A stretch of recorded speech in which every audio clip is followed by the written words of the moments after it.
ನಮಸ್ಕಾರ ಗೌಡ್ರ, ನಮಸ್ಕಾರ. ಭಾಗಚಂದ್ರ ಭಾ ಮಗಳ ಮತ್ತ ಸಂಚು ಬಂದ್ರೆ ಹಾಗೇನಿಲ್ಲ ಗೌಡ್ರೆ, ಈ ನಿಮ್ಮ ಹಾಳು ಮಕ್ಕಳು ನಮ್ಮ ಬಾಳೆ ತೋಟ ಹಾಳು ಮಾಡಿದ್ದಾರೆ.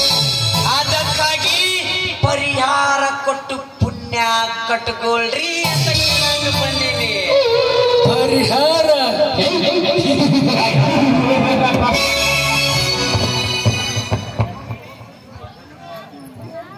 ಪರಿಹಾರ ನಿನ್ನಂತ ಪರದೇಶಿಗಳಿಗೆ ಈ ಸರ್ಕಾರ ಕೊಡುವುದಿಲ್ಲ.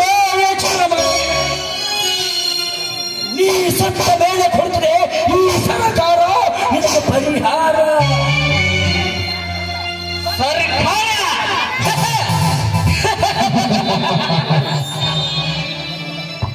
ಇಡೀ ಸರ್ಕಾರವನ್ನು ನಡೆಸಿಕೊಂಡು ಹೋಗುತ್ತಿರುವ ಸರ್ದಾರ